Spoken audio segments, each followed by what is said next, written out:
They say walls can't speak, but in The Tenant, they scream silently, through peeling paint, through locked doors, through neighbors who never quite blink enough. It wasn't just a film about paranoia. It was a film that manufactured paranoia inside its characters, its viewers, and its creator. Roman Polanski didn't just direct The Tenant, he embedded himself in it. As both director and lead actor, he blurred the boundary between artist and victim, between watcher and watched. The result? A descent so quiet it's almost clinical, until it isn't. One moment, it's just an apartment. The next, it's a cocoon transforming its occupant into someone who doesn't exist anymore. Shot in a Paris that feels more like purgatory than a city, The Tenant doesn't offer catharsis. It offers contamination. Every corridor echoes with choices that weren't yours. Every window reflects a self that isn't quite right. And every face in the building seems to have agreed silently that you're the problem now. This wasn't just psychological horror.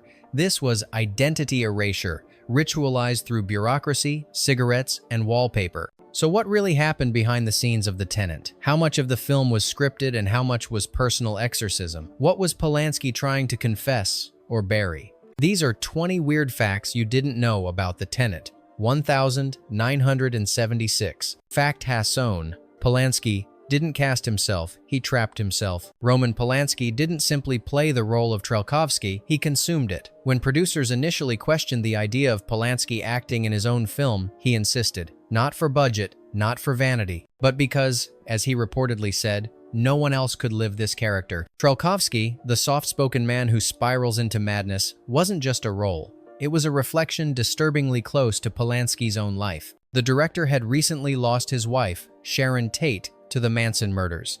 He had fled America. He was already living under layers of guilt, alienation, and public scrutiny. By inserting himself into the role, Polanski blurred art and identity, and perhaps deliberately sabotaged any emotional escape route. The costume fit too well. Some crew members later remarked that the director changed between scenes. His tone, his posture, even his conversations off camera would mimic the unraveling mindset of Trelkovsky. Was it method acting or a form of self-directed punishment? Either way, it left the audience, and perhaps Polanski himself, wondering where the fiction truly began. And the question that still lingers, did Polanski use The Tenant to reveal something, or to hide it? Fact #2.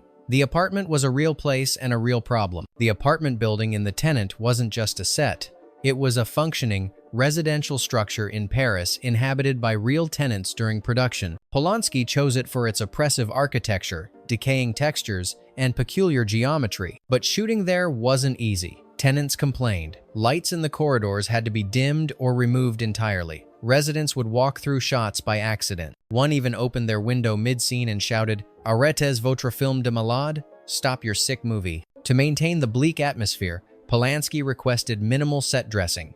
That wasn't hard, the hallways already looked like forgotten prisons. However, one room was built on a soundstage, Simone Chu's apartment, the one Trelkovsky inherits. Every corner of that space was designed to be a trap, windows too tall, doors too narrow, and shadows that moved just slightly wrong. Production designers called it a box that breathes wrong. Viewers felt it, but those who lived near it, they just wanted it gone. Fact #3.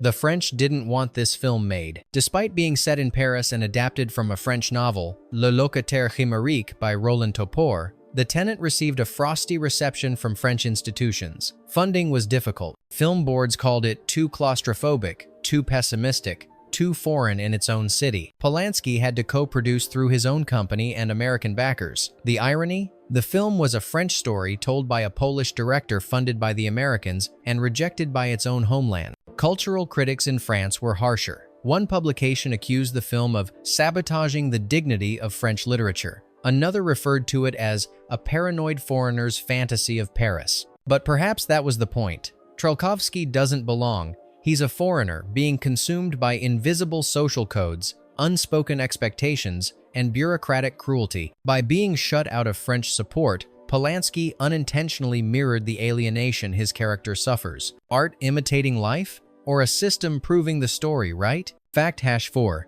The coffin scene was shot without a script. One of the most disturbing sequences in The Tenant involves a dream or memory or hallucination. Trelkovsky is carried inside a coffin, surrounded by indifferent mourners and faceless clergy. The scene plays out in near silence, punctuated only by ritual. Here's the twist. There was no script for it, not really. Polanski told the crew to arrive in dark clothing. He handed out props, incense, candles, veils, and then he said, "React like this is something you've seen before, but don't want to see again." The camera rolled for nearly 10 minutes straight. No marks, no cues, just slow, gliding pans, and a central figure lying stiff as death. Some crew members reported feeling sick, not from gore, but from the stillness.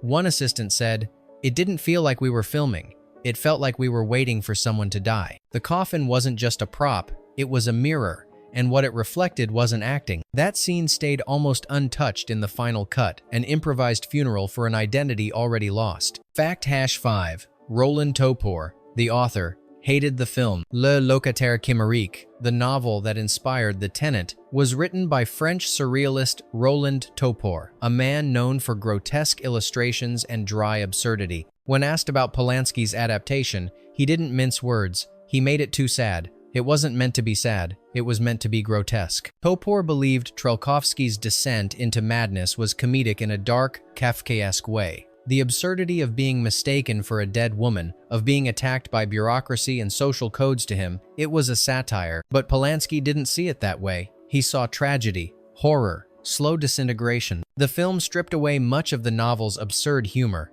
replacing it with dread and resignation. When the two men finally met in Paris after the film's release, witnesses described the meeting as polite but icy. Topor reportedly remarked, "You filmed my story like it was your diary." Was that an insult?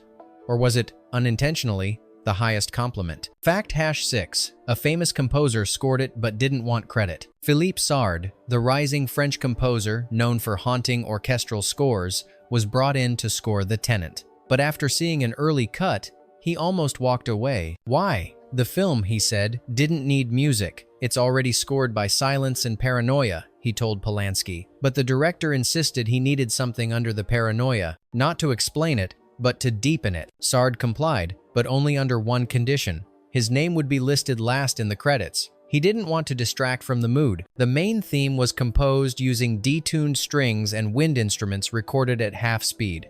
The result? A score that seems to lag behind the action, like a memory catching up too late. In interviews, Sard described the music as aural mildew, not melody, not horror, but decay. And even today, many fans of the film can hum the motif, but few know who wrote it, just the way Sard wanted. Fact #7. The jump from the window was real sorta. There's a moment in The Tenant where Trelkovsky, in a fractured fugue state, hurls himself out of the apartment window. It's brutal, it's quiet, it's inevitable. And Polanski did it himself. No stunt double, no green screen. Just careful rigging, a hidden crash mat, and a lot of rehearsals. But here's where it gets strange. He didn't want the fall to look dramatic. He wanted it to look matter-of-fact, like a man stepping off a curb, said one assistant director. To achieve that deadened tone, the shot was filmed multiple times, each with slightly different postures. Arms limp, head tilted, feet hesitant. The final cut uses a composite of 2 takes, edited to feel awkward, deliberately off rhythm with the rest of the scene. The result? It doesn't feel cinematic. It feels wrong. Some viewers even reported blinking and missing it, which was exactly Polanski's intention. It's not a death that screams, it's a disappearance. Fact #8. The dentist scene was based on a real fear. One of the more unsettling, nearly mundane moments in The Tenant involves a visit to the dentist. Trelkovsky complains of tooth pain, but the dentist seems distracted, almost disinterested. Then, without warning, he pulls the wrong tooth. That scene wasn't fiction. Polanski had once experienced the exact scenario while living in Poland. A language barrier led to confusion and the wrong molar was removed. But in the film, it's not just a medical error. It's symbolic, a forced alteration, a piece of identity, removed without consent. To enhance the horror, Polanski instructed the actor playing the dentist to avoid eye contact at all times. He wanted the audience to feel like the procedure wasn't being done to Trelkovsky, but around him, as if he didn't matter. Many viewers list the scene among the most disturbing, and there's no blood, just silence, gloved hands, and the sound of a tooth hitting metal. A small extraction that says everything. Fact #9. There's a hidden connection to Rosemary's Baby. The Tenant is often considered the final part of Polanski's apartment trilogy, following Repulsion and Rosemary's Baby. But the connection between the films goes deeper than theme. In one scene, Trelkovsky visits a local pharmacy. For a split second, Behind the counter, there's a small stack of pill bottles with labels written in English, not French. One label reads Albright Pharmaceuticals. That same fictional brand appears in Rosemary's Baby. It's the manufacturer of the vitamins given to Rosemary by her mysterious neighbors. It's never acknowledged in the Tenant, but it's there, as if to suggest that the world of Rosemary, the hidden cults, the conspiratorial neighbors has bled quietly into the Tenant's reality. Fans have speculated for years.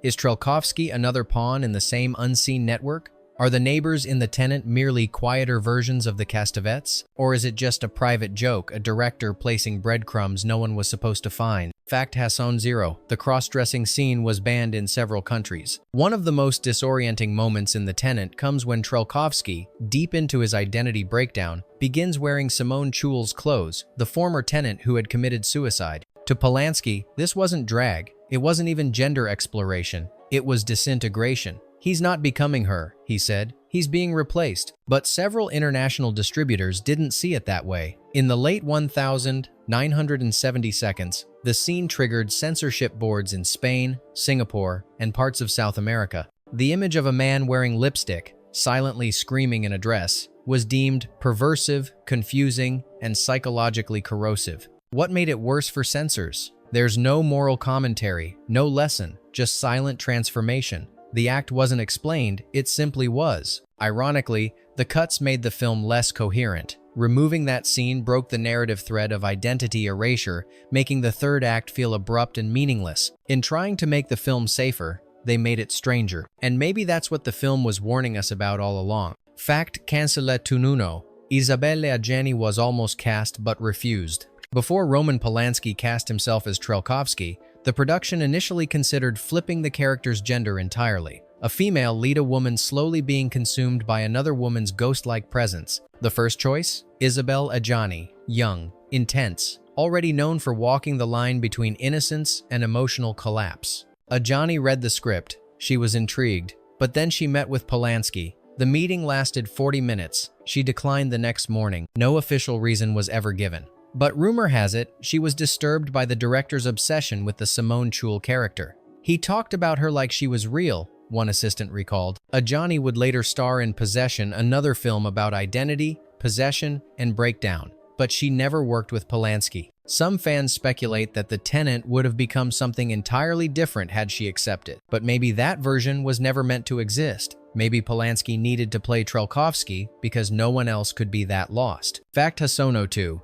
The final scene was changed after a test screening. In the original cut of The Tenant, the final shot held on Trelkovsky, lying in a hospital bed, eyes open, motionless, a mirror image of Simone Chu's earlier fate. The implication was chilling. The cycle has reset. But test audiences hated it, not because it was unclear, but because it was too clear. So Polanski changed it. The new ending, as seen in the released version, loops back to the moment Trelkovsky visits the apartment for the first time. Only now, something feels off. The lighting, the pacing, the lines spoken too softly. It's not a flashback. It's not a memory. It's a loop, a purgatory built from repetition. Editor Françoise Bonneau reportedly fought the change, calling it too clever for its own good. But Polanski insisted. Closure is cruelty, he said. Ambiguity is mercy. And so the final scene remains unresolved, haunting, and infinitely recursive. Which raises a question still debated today. Was there ever a Trelkovsky at all? Fact Hasson 3. That famous scream wasn't Polanski's voice? One of the most unsettling moments in The Tenant is when Trelkovsky, dressed in Simone Chu's nightgown, lets out a shrill, anguished scream from the balcony, as if the apartment has finally hollowed him out. But here's the twist. That scream doesn't belong to Roman Polanski. Sound designer Jean-Louis Ducarme revealed that during editing,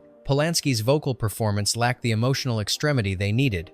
It was too human, he said. We needed something unnatural, not male, not female. Something between. So they mixed multiple elements, a woman screaming in reverse, a pig's squeal slowed down, and, faintly, Polanski's original voice, pitched up and layered. The result was a sonic anomaly, a scream that didn't sound like it came from a throat. It sounded like it came from inside the building itself. To this day, that single sound effect has never been reused, and it still isn't credited in the official mix notes, because maybe it wasn't meant to be heard, not fully. Fact Hasson 4. The cafe scene was filmed with real customers. Remember the brief scene where Trelkovsky sits at a cafe? watching people move around him while he remains frozen, alienated.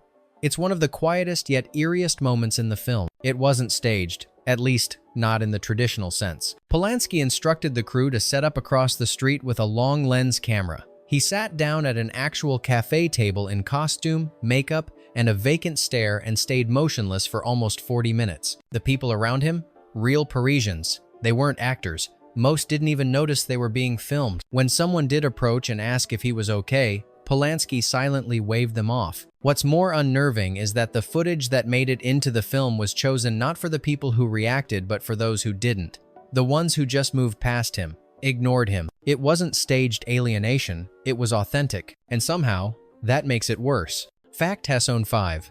The film was edited on a broken machine. Post-production on the Tenant was plagued with issues, but none more symbolic than the editing suite. The Moviola machine used for rough cuts had a faulty gear. Every hour, it would freeze, stutter, and require a reset. Most editors would replace it. Polanski refused. Why? He claimed the machine's unpredictability helped him feel the film differently. It breaks your rhythm, he said, and that's what the movie is, broken rhythm. The result was an editing style that's slightly off. Transitions that don't quite resolve. Moments that linger longer than they should. Sound cues drift a few frames late. Camera cuts feel misaligned, not due to incompetence, but design. The technical flaw became part of the film's DNA. So next time you feel the pacing of The Tenant off, maybe that's not a bug. Maybe that's the whole point. Fact Hasson X. The bathroom was built to distort perspective. One of the recurring visual motifs in The Tenant is the bleak, claustrophobic, communal bathroom, the place where Simone Chu attempted suicide and where Trelkovsky's transformation begins. But what most viewers don't realize is that the bathroom was never real.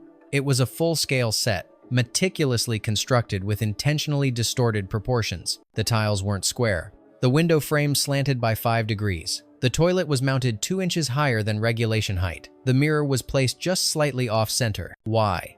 According to production designer Pierre Gaffroy, we wanted the room to reject the viewer's sense of alignment. When Trelkovsky stands in that bathroom, especially during his final scenes, nothing looks overtly wrong, but everything feels wrong. The geometry argues with itself. Even the lighting was rigged to cast multiple, overlapping shadows, as if the character was already splitting. And perhaps he was. So the next time someone says the bathroom scenes made them uneasy, they were designed to do exactly that, even if you couldn't explain why. Fact Hasson 7. A cut scene featured Simone Chu alive. In early drafts of the script, The Tenant included a surreal sequence in which Trelkovsky dreams of meeting Simone Chu alive. They sit at a cafe. She orders tea. She says nothing. Then, she simply dissolves. The scene was filmed. Shelley Winters was cast in a silent cameo as Simone, heavily made up and almost unrecognizable. But Polanski cut it from the final version. Not because it didn't work, but because it worked too well. Test audiences interpreted it literally,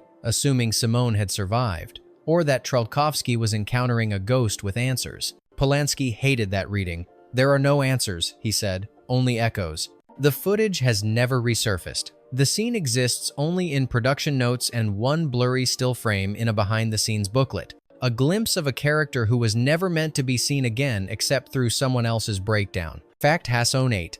The sound of the building was made from hospital recordings. If The Tenant sounds unsettling even in its quietest moments, that's because silence was never truly silent. Polanski asked his sound team to create a background ambiance for the apartment building, something imperceptible but oppressive. Instead of standard room tone, they layered in sounds from hospital corridors, recorded after hours, distant breathing machine, ventilator hums, gurney wheels on linoleum, echoes of footsteps with no speaker. All were slowed down, filtered, and mixed just beneath the audible threshold. The result? A constant atmosphere that feels sterile yet suffocating, like you're always on the edge of a medical emergency, but one that never arrives. Most viewers never consciously notice it. But sound technicians analyzing the film years later called it one of the most invasive background tracks ever used in cinema. And perhaps that's the real horror of the building. It doesn't kill you. It monitors you. Fact Hasson. Simone Chu's hospital makeup was done from a morgue manual. That brief yet unforgettable scene, Simone Chu, bandaged, bruised, staring from the hospital bed, remains one of the most haunting images in The Tenant. But the effect wasn't just the work of a talented makeup team. It was disturbingly authentic. Polanski instructed the makeup artist to consult a forensic morgue manual, specifically a section on facial trauma and suicide attempts from high-impact falls. The team didn't rely on imagination, they mimicked actual documented wounds. The bruising patterns, orbital swelling, and neck bruises were copied from real autopsy photos. According to one crew member, it wasn't makeup, it was documentation. Even more disturbing? Polanski reportedly didn't give the actress any dialogue or emotional instruction. She was told only to breathe like your memory is fading. That clinical precision, paired with the detached camera, turned what could have been melodrama into something much colder. Many critics praised the moment for its realism, but few knew how real it actually was. And perhaps that's what made it so hard to look away. Fact #20. The film was supposed to end mid-sentence. In one of the earliest cuts of The Tenant, the film ended not with a full scene, but with a line, or rather, the beginning of one. Trilkovsky, staring into a mirror, begins to say something, a whisper, a recognition. But before the second word lands, the film cuts to black. No music, no credits, just the flat silence of interruption. The idea, according to Polanski, was to simulate erasure in real time. You are watching someone vanish mid-thought, he explained. Studio executives, unsurprisingly, hated it. They demanded a more complete ending. Polanski relented, inserting the now familiar looping structure, but he never forgot the original idea. Some test screening reels with the mid-sentence cut were supposedly shipped to 2 European festivals, but neither version has resurfaced. It's become something of a myth, a final version of The Tenant that ends with a voice almost saying something. But what was the line meant to be? Some believe it was just a name. Others claim it was a confession, and some say it was the beginning of a sentence we're still trying to finish. Bonus fact: the final mirror wasn't glass. In the climactic scene, Trilkovsky stares into a mirror disheveled, hollowed out, fully transformed. But what the audience doesn't realize is that wasn't a mirror at all. Production notes reveal that for the final shoot, Polanski refused to use a standard reflective surface. He didn't want a reflection, he wanted a trap. So the team constructed a one-way viewing window. On the other side sat a duplicate room, built in reverse, with another actor mimicking Polanski's movements frame by frame. No camera tricks, no digital illusions, just 2 people locked in identical despair. Why? Polanski wanted the audience to question what they were seeing, whether Trilkovsky was looking at himself or at someone else entirely. When test audiences were asked to describe the final shot, most couldn't. Some said the image flickered. Others claimed the eyes didn't match. A few insisted it wasn't him at all. The setup was never used again. The mirror room was dismantled after the shoot, and the secondary actor's name never appeared in the credits. To this day, the last image of The Tenant remains unconfirmed. Was it a man staring at himself? Or was it the building staring back? You followed the cracks in the walls, the distortions in the mirror, and the silence between the screams. Now we want to know, which of these facts felt like it shouldn't exist, and which one do you think was never meant to be found? Drop your thoughts in the comment, like if the building still echoes. Subscribe if you're not sure who's living in your apartment anymore. And tell us, which film do you want us to dismantle next piece by haunted piece?